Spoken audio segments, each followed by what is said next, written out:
жатырмыз.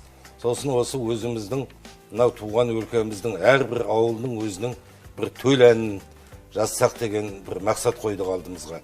Осы мынау күні кешегі жазылған ән бұл Пятимар ауылдық округінің тұрғындарының арнаған деп біз есептейміз. Бұл 7-ші ауылдық округтерге жазған әндеріміз. Барлығы да жақсы орындалып жүр. Енді мынау әр нәрсенің бір өзінің қозғаушы күші болады.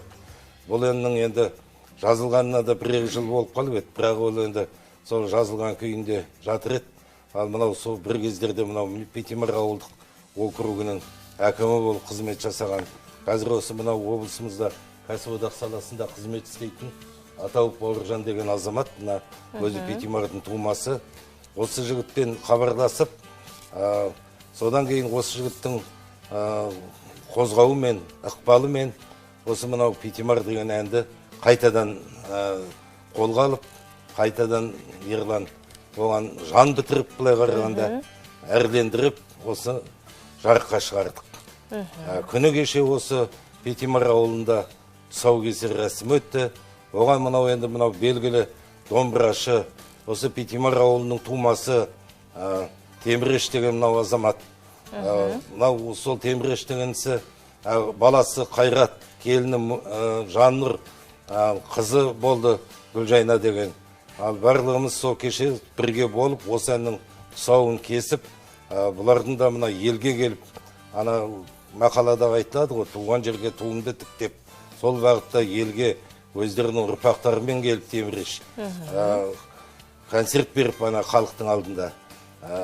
Осындай бір мына біздің әннің тұсау кесеуі осы азаматтардың келуімен тұспа-тұс келіп, бір керемет бір үйлесімділік тауып кетті.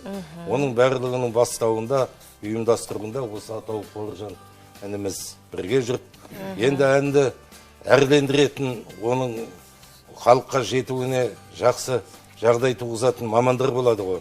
Мынау облысымызға, республикамызға белгілі композитор, әнші, Жаскелең ініміз сол әнді керемет етіп, құлпыртып жасап берді. Бәрекелді, Закария Жүсіпқалиұлы, енді әнді алдағы уақытта тыңдай жатармыз.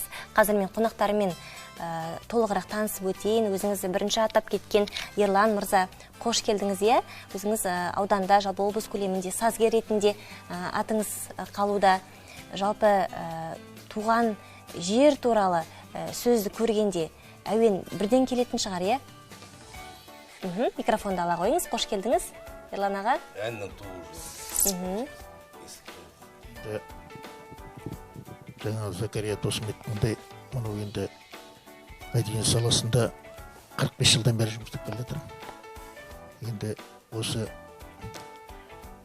45 жылдың ішінде мынау бірталай жұмыстар атқардым. Мынау біздің халық оркестрі бар, халық хоры бар, және өзімнің мынау жанынан құрған фольклорик ансамблім бар, жаңа қала ойын деген. Сонда жұмыстарменен жұмыстанып, осы ауданда әлі жұмыс істеп келе жатырмыз осы күнге дейін. Енді мынау ән жазу